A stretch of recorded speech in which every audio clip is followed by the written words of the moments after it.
Hey, my name is Patrick Snow, and today we will be talking about the hackable cardiac devices at St. Jude Medical.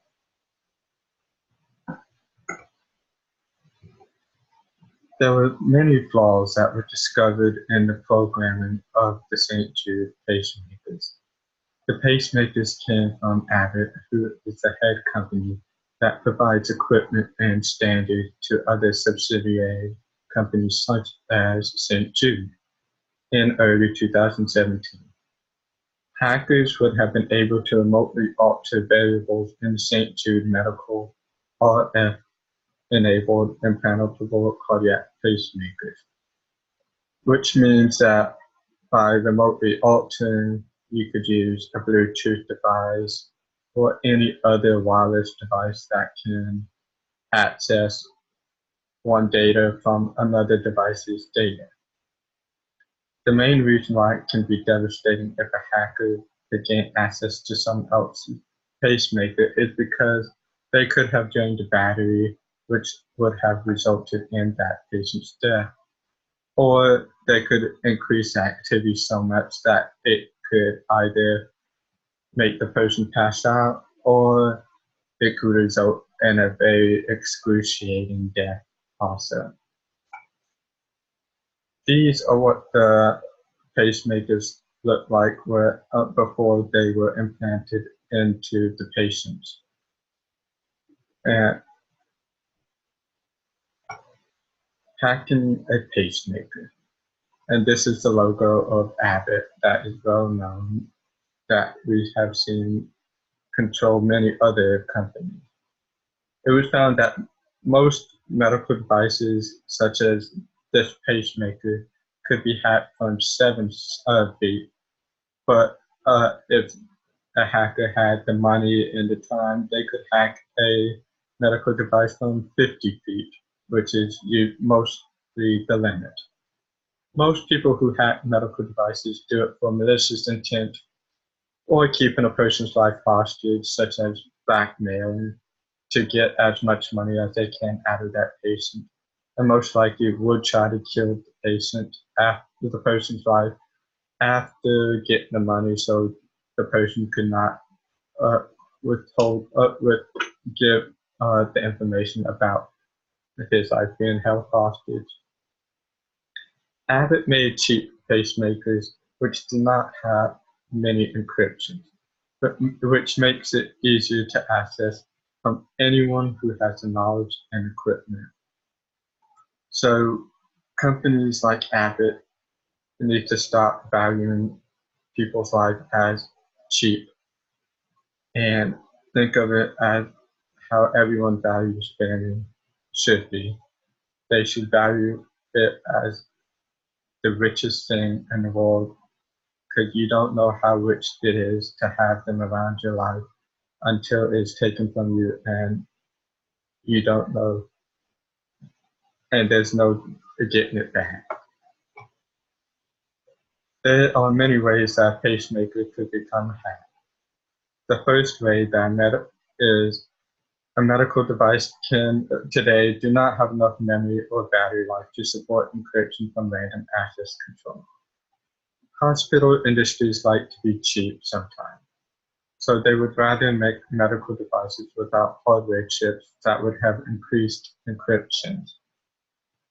And the second way is many medical devices do not require passwords or usernames, mainly because doctors thought it would be easier to access it in case of an emergency. So if you had a heart attack, even though you had a pacemaker, or you got in a car accident, or many other reasons why people go to a hospital in emergent care, so that the ER doctors and nurses would be able to reset your pacemaker if it was a faulty, like a EMP or some simple shock from any electricity or power pole that a cardiac patient should have not touched. The third way is doctors and patients do not want to go through many surgeries in order to access the firmware or software of the medical device. So they made it have remote monitoring, such as Bluetooth or any other wireless means that the hospital would have provided for the doctors to interact with patient's pacemaker. MedSec is a security researcher that discovered the vulnerability in their devices. The FDA sued the provider of the cardiac pacemaker and St. Jude Medical for marketing them, even though that it wasn't tested enough and approved.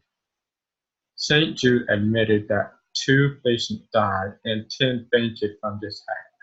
They did not want to admit to any more after that because they probably were afraid of getting sued again, and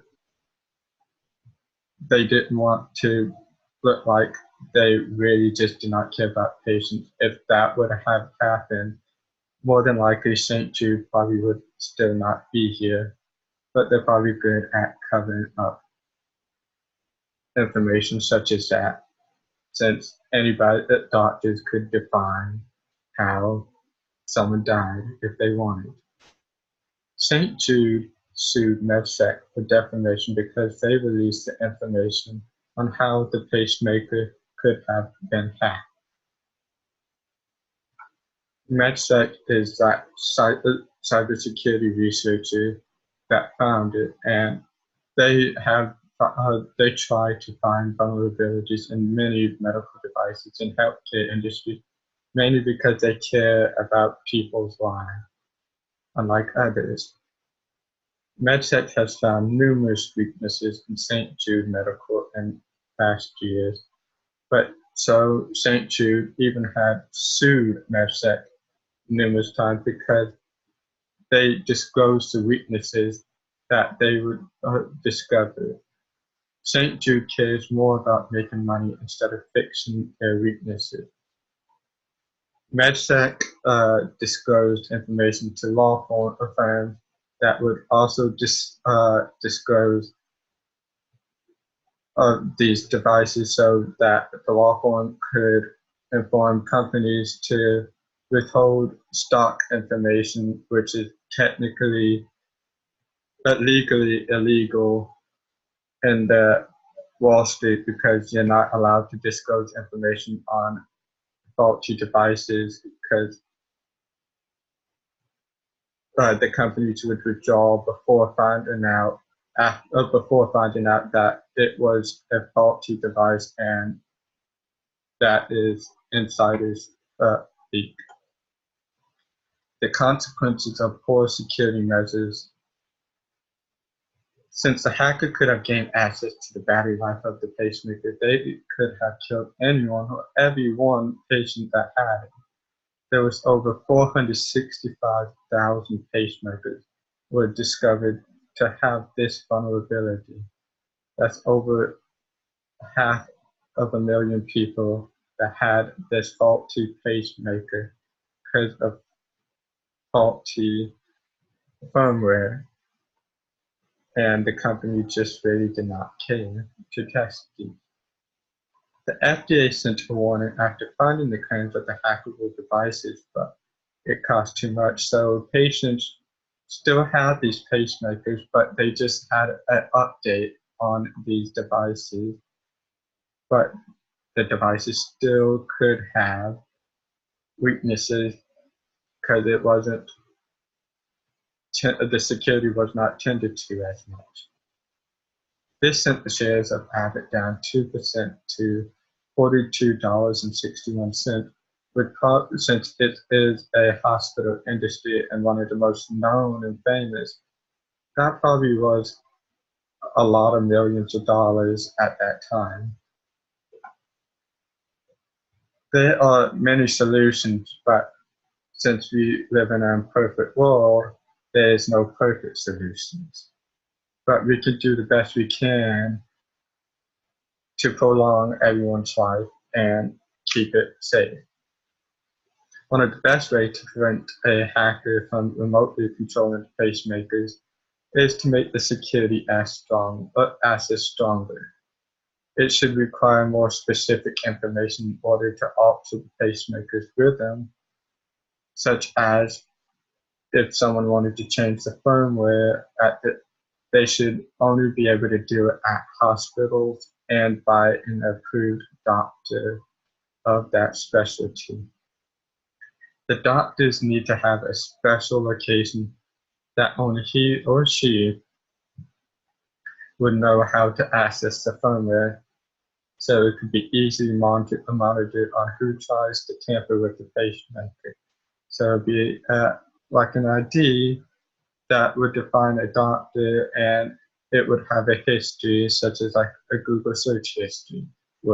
It would have numerous logins, and it would define what that activity was that the person who logged in did to a certain person's pacemaker.